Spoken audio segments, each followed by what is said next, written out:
महाराज की जय। पूज्य बाबा के आदेशानुसार हम आपकी सेवा में कुछ कहेंगे। बंदो गुरु पर बंदे, कृपा सिंधु नरे रूप हरे, महामोहतम पुंजे, जासु वचन रवि करे निकर। अव्यक्त रूप में सर्वत्र विराजमान पूज्यपाद संत सद्गुरु महर्षि मेही ब्रह्मन जी महाराज के उभय पाद पद्मों में कोटि सह नमन। व्यक्त रूप में मंचस्थ पूज्यपाद ज्ञानानंद जी महाराज के उभय पाद पद्मों में कोटि सह नमन। मंचस्थ महात्मा गण, आदरणीय सत्संग प्रेमी महानुभावों, माताओं तथा भक्तिमती बहनों, अभी हम लोग सुख सागर से पाठ का श्रवण किए, तदुपरांत गुरु महाराज के सत्संग सुधा सागर से उनकी वाणी का पाठ किए। आज की वाणी में आया जप के ऊपर चर्चा है, स्तुति, प्रार्थना और उपासना, इन विषयों पर चर्चा की। हमें स्तुति करनी चाहिए। क्यों करनी चाहिए? क्या कारण है? परमात्मा ने हम पर अनेक उपकार किए। जब हम माता के गर्भ में थे, परमात्मा हमारी रक्षा वहाँ कर रहे थे।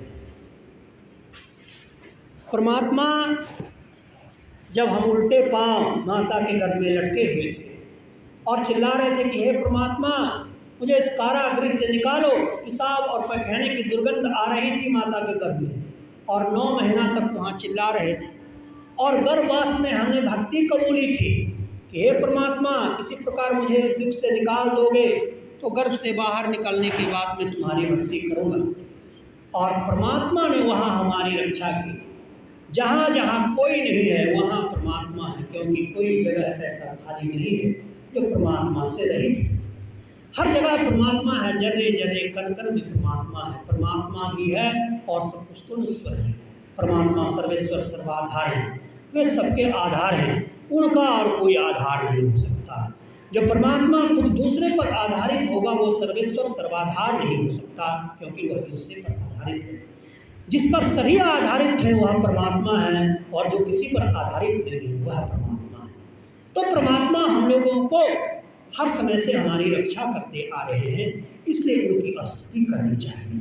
क्योंकि जिनका उपकार बहुत ज़्यादा होता है, उसके उपकार को न मानना, न स्वीकार करना कृतज्ञता है। और जो उपकार को नहीं मानता है उसे आत्महंसक की गति में आत्महत्या करने का पाप लगता है। ये हुआ स्तुति। फिर प्रार्थना। प्रार्थना में हम कुछ मांग करते हैं, कुछ अपनी जो इच्छा होती है वो प्रभु से मांगते हैं प्रार्थना में।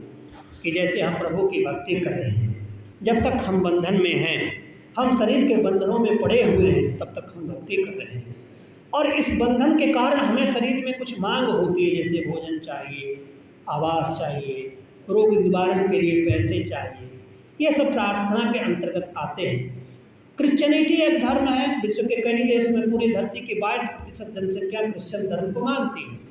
वहाँ तो केवल स्तुति, प्रार्थना और उपासना नहीं, 3 नहीं है, केवल प्रार्थना ही है, केवल प्रेयर्स होते हैं। हमारे से बहुत सारे देश के चर्च वाले लोग जुड़े हैं, तो वो हमको बार बार लिखते हैं कि आपके लिए कोई प्रार्थना करनी हो तो बताइए प्रेयर्स के लिए। तो ये प्रार्थना है। फिर उपासना है, उपासना हम लोग करते हैं। फिर हम लोग को गुरु महाराज ने 3 प्रकार के जपों को बताया है, जिसकी चर्चा अभी हम लोग कर रहे थे पाठ में।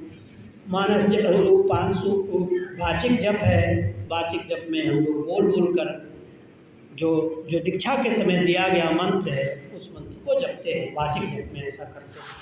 तदोपरांत वो बोल बोल कर करते हैं, और वाचिक जप में जो हम बोलते हैं उसको दूसरे लोग सुन भी सकते हैं। परंतु उसी जप में अगर हम उसको धीरे धीरे बोले जप को, और तो केवल हम सुनेंगे और आसपास के बैठे लोग नहीं सुनेंगे, और उसमें होठ इत्यादि हिलते भी हैं, वो 500 जप। परंतु अंत में है जपों का राजा, वो है मानस जप। जपों का राजा है, ये एक प्रकार का ध्यान ही है मानस जप। मन के होठों से गुरु प्रदत्त मंत्र को उच्चारित करना मानस जप है। अब मानस जप तक जाएंगे कैसे? आपका मन कैसे जपेगा? उस स्थिति में कैसे आप जाएंगे? तो एक रास्ता है, एक सीधा सरल रास्ता है। वो रास्ता ये है कि आप वाचिक जप अगर बहुत ठोस ठोस कर लेंगे, बहुत देर तक कर लेंगे, तो आपका उपांशु जब धीरे धीरे बहुत ज़्यादा देर तक बोलेंगे तो बोलते बोलते आपका मन थक जाएगा, फिर बोलने की स्थिति नहीं रहेगी, तो फिर मन धीरे धीरे बोलने लग जाएगा, तो वही हो गया उपांशु जप।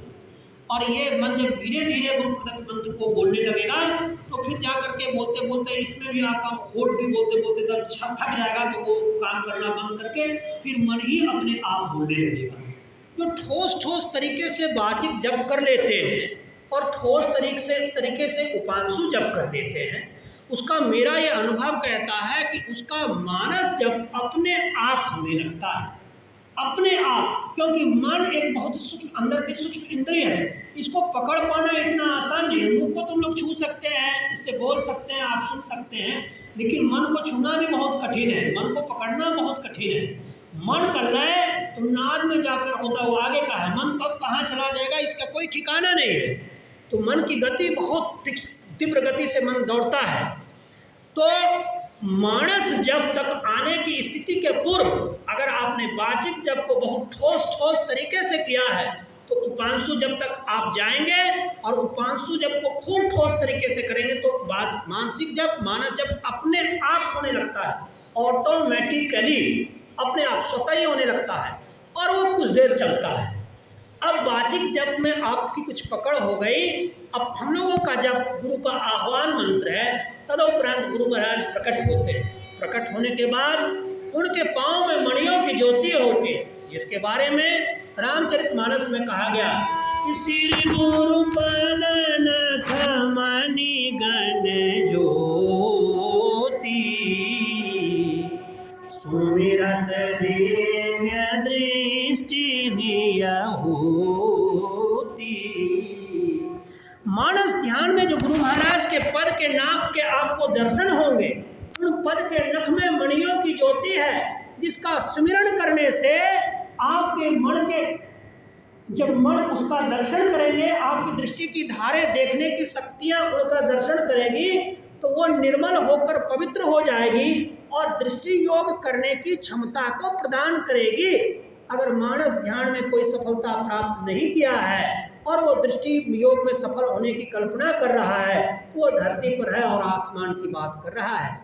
इसलिए मेरा साफ साफ निष्कर्ष ये है कि कोई केवल वाचिक जप को बहुत ठोस ठोस तरीके से करेगा तो उपांशु तक वो अपने आप छोड़ दिया जाएगा, और फिर तदोपरांत मानस जप अपने आप होने लग जाएगा।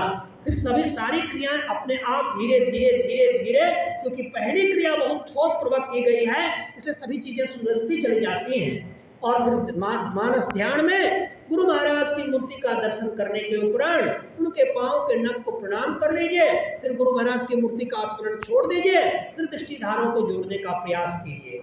यही बाबा का आदेश था कि कुछ काल तक बोलकर तुम सेवा करो।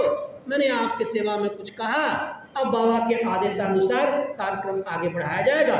बोलिए प्रेम से श्री सद्गुरु महाराज की, श्री सद्गुरु महाराज की, श्री सद्गुरु महाराज की।